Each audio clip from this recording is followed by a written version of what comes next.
9th class के बच्चों, आप लोगों को हम इसके पहले वीडियो में समांतर चतुर्भुज से संबंधित जितने भी थ्योरम एनसीईआरटी में दिया हुआ था उसको प्रूफ करके सिद्ध करके आपको बता चुके हैं।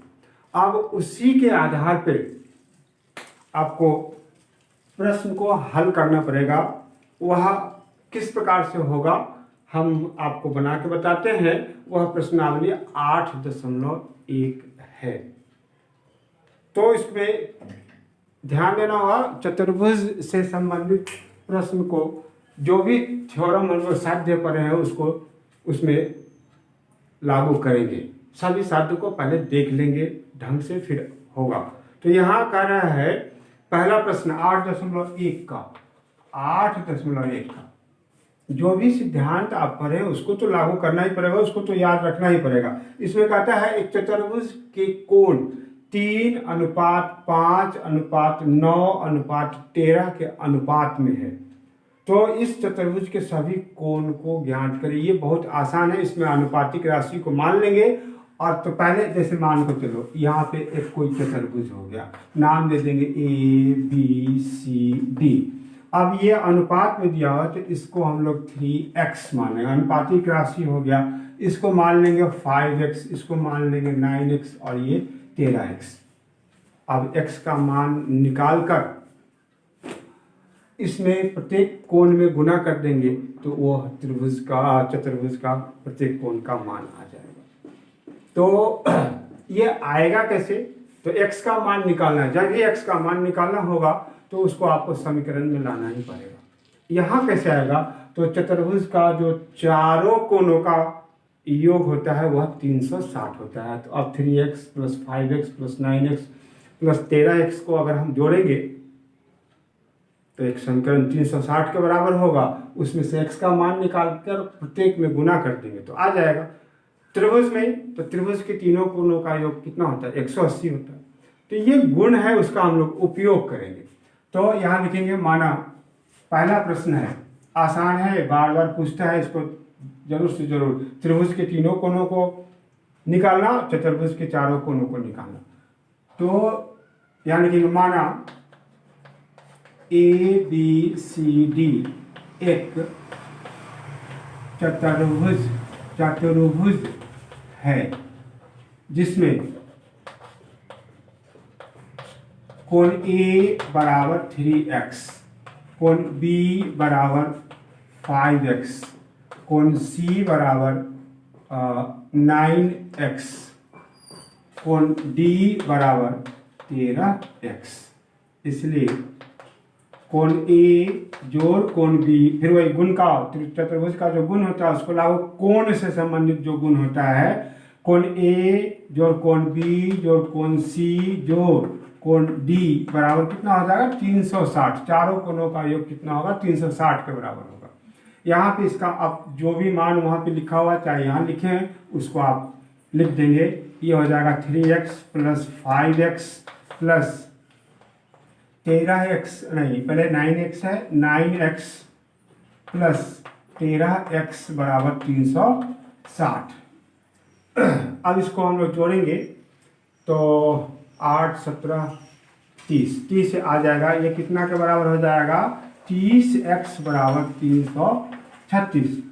x बराबर कितना हो जाएगा? 336/30। इससे इसको भाग दे देंगे तो ये हो जाएगा 12। x का मान आ गया, इसलिए आप सभी कोण में गुना कर देंगे। कोण A बराबर 2x, ये बराबर 2x नहीं 3x है, तो यह होगा 3 × 12, 12 × 36।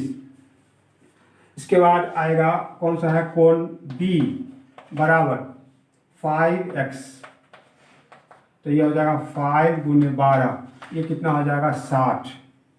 कोण C कितना हो जाएगा? 9x, ये हो जाएगा 9 × 12, ये हो जाएगा 108। और इसके बाद D, कोण D बराबर 13x, ये हो जाएगा 13 × 12, 12 जो बाटे 36, 12 और 3 15, 156 डिग्री। सब ये 36 डिग्री, ये 60 डिग्री, ये 108 डिग्री और 156 डिग्री। अब इस चारों को जोड़ के देखेंगे हमारा आंसर सही है या गलत। इस चारों को जोड़ के देखेंगे तो 360 के बराबर आता है कि नहीं आता है। अगर आ रहा है तो सही है, अन्यथा गलत होगा। तो आप इसको टेस्ट करके देख लेंगे। जोड़ घटाव गुना भाग में गलतियां हो सकती है, आप उसको चेक कर लेंगे। अब हम उसके आगे का प्रश्न आपको बताने जा रहे हैं। उसके आगे का प्रश्न है, ये आंकित प्रश्न था। अब देखें दूसरा प्रश्न। दूसरा प्रश्न में कह रहा है, यदि एक समांतर चतुर्भुज के विकर्ण बराबर हो। समांतर चतुर्भुज दिया हुआ है तो उसकी आकृति को आपको बनाना पड़ेगा। ये समांतर चतुर्भुज हो गया आपका, ए बी सी और डी। ये समांतर चतुर्भुज मतलब क्या हो गया, ए डी बी सी के बराबर भी होगा और समांतर भी होगा, ए बी डी सी के बराबर भी होगा और समांतर भी होगा। अब आगे कहता है, यदि एक समांतर चतुर्भुज के विकर्ण बराबर हो। तो ये विकर्ण बराबर हो तो अभी तो जो आकृति हम लोग समांतर चतुर्भुज का बनाए हैं वह बराबर दिखाई नहीं दे रहा है, लेकिन यहाँ कह रहा है कि ए सी और बी डी क्या है, बराबर है। तो दर्शाइए कि वह एक आयत होगा। अगर विकर्ण बराबर होगा, यहाँ इस आकृति में विकर्ण बराबर नहीं दिखाई दे रहा है क्योंकि ये इंक्लाइंड है, ये न्यून कोण है, ये दोनों न्यून कोण हो गया, ये कितना हो गया, अधिक कोण हो गया। और आयत को प्रूव करने के लिए हम लोगों को पूरे सभी कोण को 90 डिग्री आपको बताना पड़ेगा, तब जाके वो आयत होगा। तो यहाँ ये दोनों कोण न्यून कोण हो रहा है, ये दोनों कोण अधिक कोण हो रहा है। विकर्ण यहाँ बराबर नहीं दिखाई दे रहा है, थोड़ा सा ये इंक्लाइंड है समांतर चतुर्भुज का। अक्सर यहाँ हम लोग इसी प्रकार का फिगर बनाते हैं। अब हम लोगों को चूंकि आयत को प्रूव करना है तो आयत के विकर्ण को बराबर बताना है। तो इसमें कह रहा है कि यदि एक समांतर चतुर्भुज के विकर्ण बराबर हो, तो विकर्ण को बराबर यहाँ दिखाएंगे। तो उसके लिए आपको इस प्रकार से आकृति बनाएंगे, आयत ऐसा बना देंगे, लेकिन मान लेंगे कि यह समांतर चतुर्भुज है और तब आप इसके विकर्ण को मिलाएंगे तो अब देखने में आपको बराबर लगेगा। तो ए बी सी डी इसका हम लोग नामकरण कर दिए। अब ये विकर्ण जो होगा आपका बराबर हो तब ये आयत है।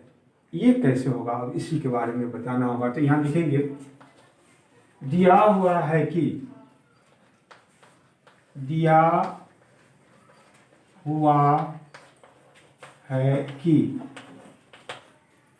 ए बी सी डी एक समांतर चतुर्भुज है।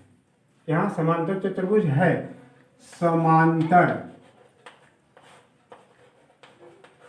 चतुर्भुज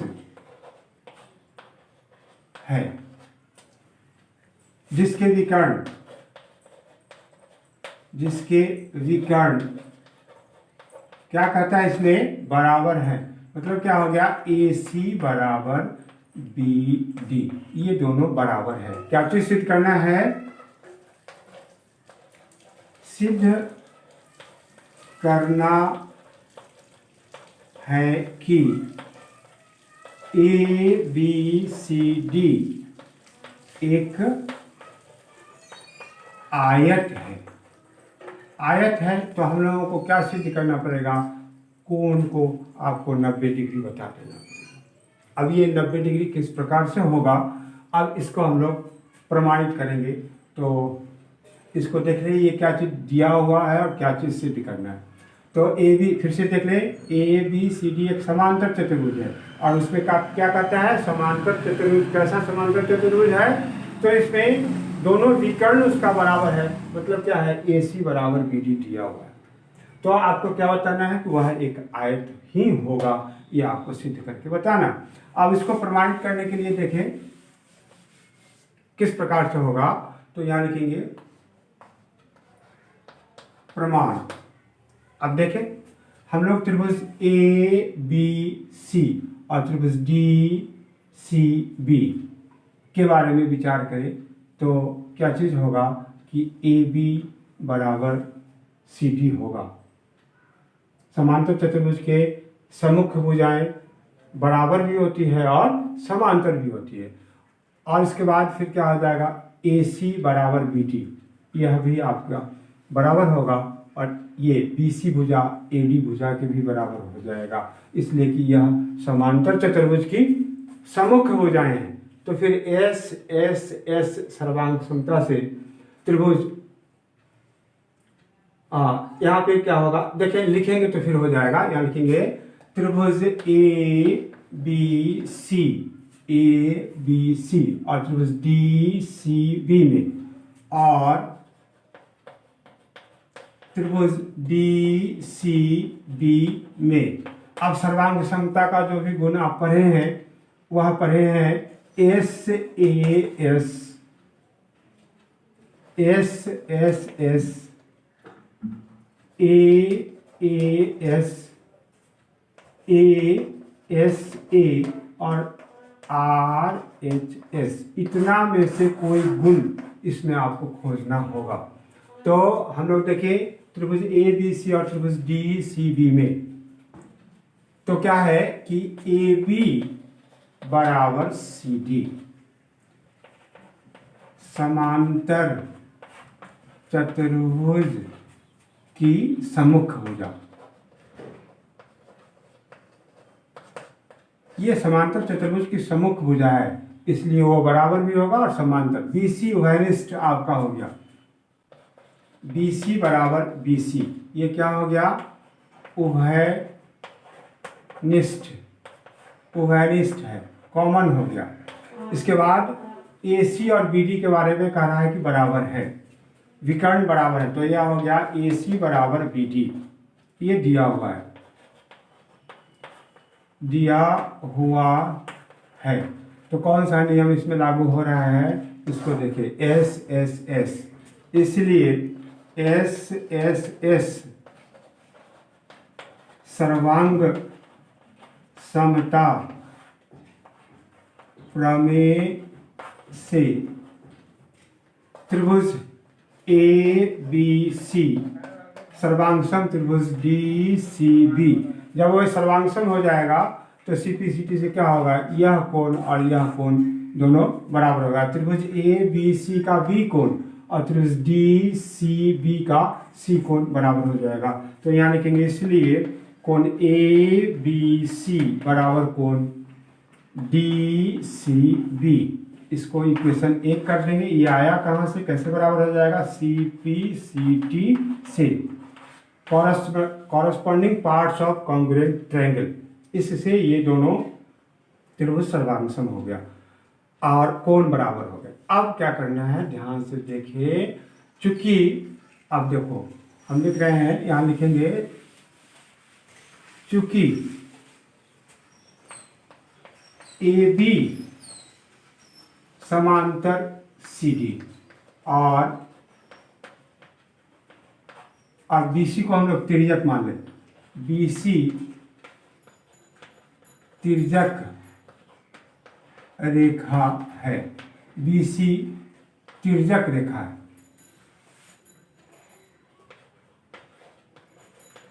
तिर्यक रेखा है। बी सी क्या है, तिर्यक रेखा है, तो क्या होगा, अंतःकोण संपूरक होते हैं। यहाँ लिखेंगे इसलिए एक ही तिर्यक रेखा के एक ही ओर की, इसलिए तिर्यक रेखा के एक ही ओर के अंतःकोण संपूरक होंगे। ये इसमें बताया, जो चीज भी आप पढ़ लिए हैं सब का उपयोग होगा। अब यहाँ समांतर रेखा का भी उपयोग हो रहा है, सर्वांग समता का भी उपयोग हो रहा है। तो ये सब आपको याद रखना पड़ेगा। तो संपूरक हो गए, इसका क्या मतलब हो गया, कोण ए बी सी बराबर प्लस कोण डी सी बी बराबर कितना हो जाएगा 180। संपूरक का अर्थ होता है वह दो कोण जिसका योग कितना के बराबर हो 180 डिग्री के बराबर। अब इसको देखें, हम लिख रहे हैं, उसको देखेंगे। ये ए बी सी प्लस कोण ए बी सी बराबर कितना हो जाएगा 180। अब डी सी बी के जगह पर ए सी बी लिख दिए। वो कहाँ से लिख दिए, इसको गौर से देखें, इस इक्वेशन को गौर से देखें। तो ए बी सी किसके बराबर है, डी सी बी के बराबर है। तो यहाँ लिख देंगे, इसके यहाँ लिख देंगे समीकरण ए सी, ये समीकरण एक से। अब इस दोनों को जोड़ेंगे तो 2 कोण ए बी सी बराबर कितना होगा 180। तो कोण ए बी सी बराबर कितना हो जाएगा 180 भागा 2, ये कितना हो गया 90 डिग्री। अब चूंकि कोण ए बी सी और ए डी सी बी दोनों बराबर है, तो यहाँ लिखेंगे, इसलिए कोण ए बी सी बराबर कोण डी सी बी कितना हो गया 90 डिग्री। इसलिए प्रत्येक कोण क्या होगा 90 डिग्री। इसलिए ए बी सी डी एक आयत होगा, ये हम लोग प्रूव कर दिए। अब उसके आगे का प्रश्न देखें हम लोग। इसमें सभी जो पीछे के वर्ग में हम लोग पढ़ के आए हैं उसका उपयोग होगा। समांतर रेखा से संबंधित जो प्रमेय हम लोग पढ़े हैं उसका उपयोग होगा। सर्वांग समता से संबंधित जो भी प्रमेय पढ़े हैं उसका उपयोग होगा। तब फिर प्रश्न को आसानी से आप उसको याद रखना पड़ेगा। उसका भी हम वीडियो बना के आपको दिए हैं, समझाने का पूरा कोशिश किए हैं। आप देखेंगे बहुत ही आसानी ढंग से वह आपको समझ में आ जाना चाहिए। अब तीसरा प्रश्न को देखें। तो इसमें कहता है दर्शाइए कि एक चतुर्भुज के विकर्ण परस्पर समकोण पर समद्विभाजित करे तो वह एक समचतुर्भुज।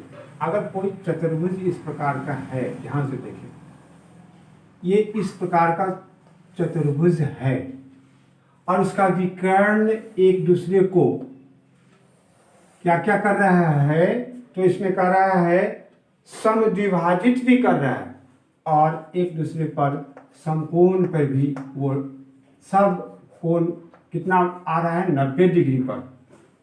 समकोण पर समद्विभाजित करे तो वह अगर इस प्रकार का कंडीशन हो जाएगा, चारों कोण अगर 90 डिग्री पर काट रहा है तो वह जरूर से जरूर समचतुर्भुज होगा। मतलब क्या हो गया कि नाम अगर देते हैं ए बी सी और डी, तो ए डी बराबर सी डी बराबर बी सी बराबर ए बी, और सभी भुजाएं समान हो जाएंगी तो वह क्या हो जाएगा समचतुर्भुज होगा।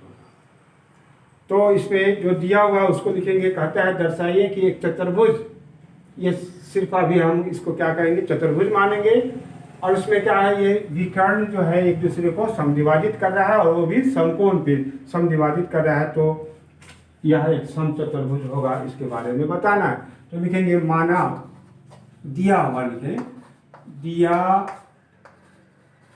हुआ है कि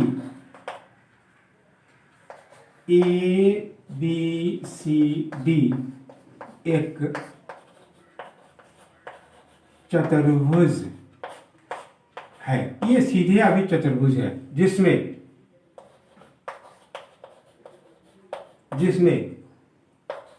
AC लंब BD।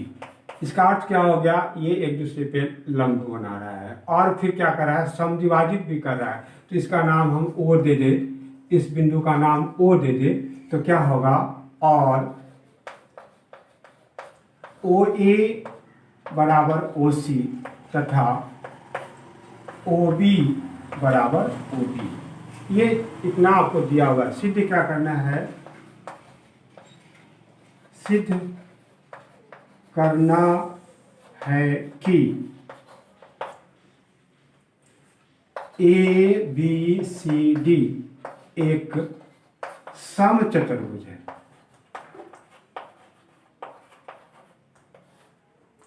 समचतुर्भुज है अर्थात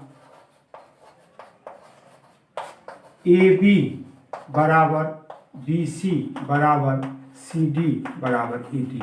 ये आपको प्रूव करके बताना है कि सभी भुजाएं समान होंगी। अगर वह एक दूसरे को 90 डिग्री पर काट रहा है, उसका विकर्ण अगर एक दूसरे को 90 डिग्री पर काट रहा है और समद्विभाजित भी कर रहा है, आपस में OA बराबर OC और OB बराबर OD है, तो फिर वह सभी भुजा को समान आपको करके बताना पड़ेगा, तो वह समचतुर्भुज होगा। अब इसको प्रमाणित करने के लिए हम लोग देखें किस प्रकार से प्रमाणित होगा। तो देखें, सभी भुजा को हम लोगों को बराबर करना है, तो देखो प्रमाण।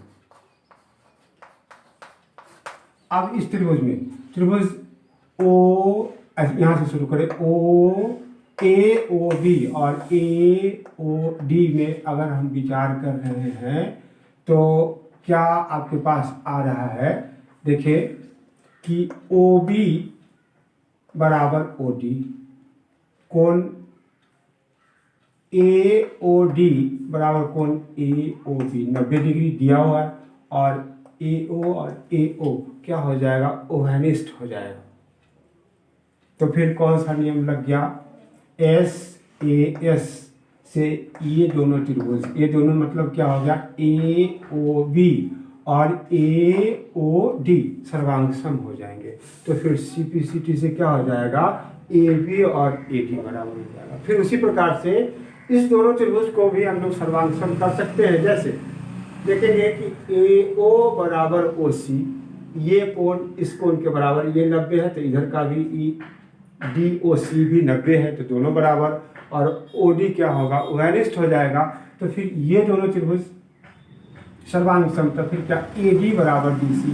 इसी प्रकार इसको सर्वांगसम करके हम लोग बता सकते हैं कि सभी त्रिभुज आपस में सभी भुजाएं आपस में समान हो जाएंगी।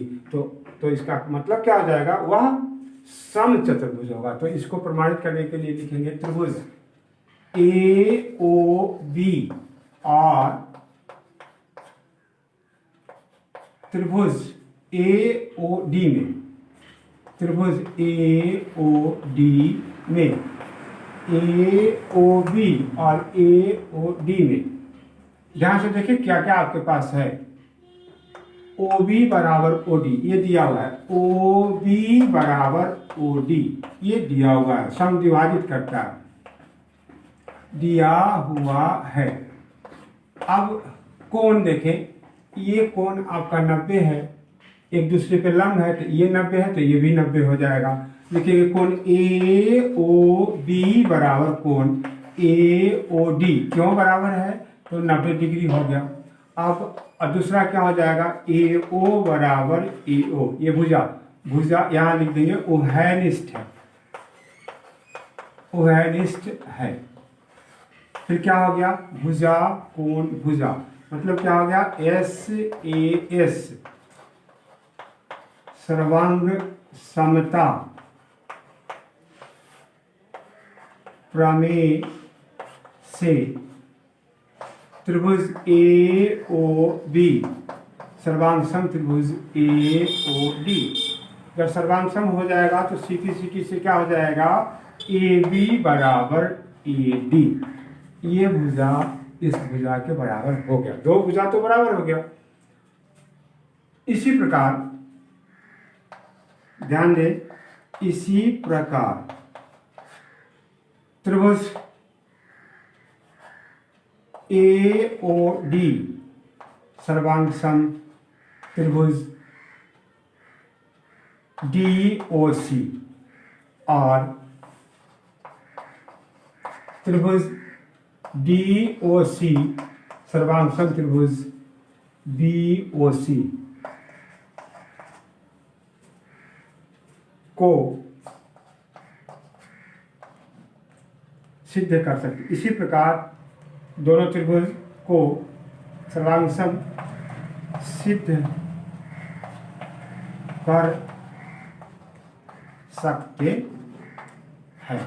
तो फिर क्या हो जाएगा, इसलिए ए बी बराबर ए डी बराबर, अब इस दोनों को सर्वांग सम करेंगे तो ये भुजा इसके बराबर हो जाएगा, फिर इन दोनों को सर्वांग सम करेंगे तो ये भुजा इसके बराबर हो जाएगा, तो फिर सभी को मिलाएंगे तो क्या होगा, सब का सब आपस में बराबर हो जाएगा। तो इसलिए ए बी बराबर ए डी बराबर सी डी बराबर बी सी, ये बराबर हो जाएंगे, बराबर होगा। अतः ए बी सी डी एक सम चतुर्भुज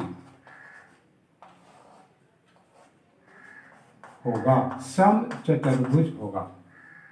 सम चतुर्भुज का गुण यहाँ बहुत ही इंपॉर्टेंट गुण है कि उसकी सभी भुजाएं बराबर होती हैं और उसके विकर्ण एक दूसरे को 90 डिग्री पे काटता है। वर्ग के साथ भी वही होता है, लेकिन वर्ग में का प्रत्येक कोण कितना होता है, 90 डिग्री। यहाँ पे कोण 90 डिग्री नहीं है, विकर्ण वहाँ बराबर होते हैं और विकर्ण इसका 90 डिग्री पर भी काटता है, तो भुजा इसमें भी बराबर होगा।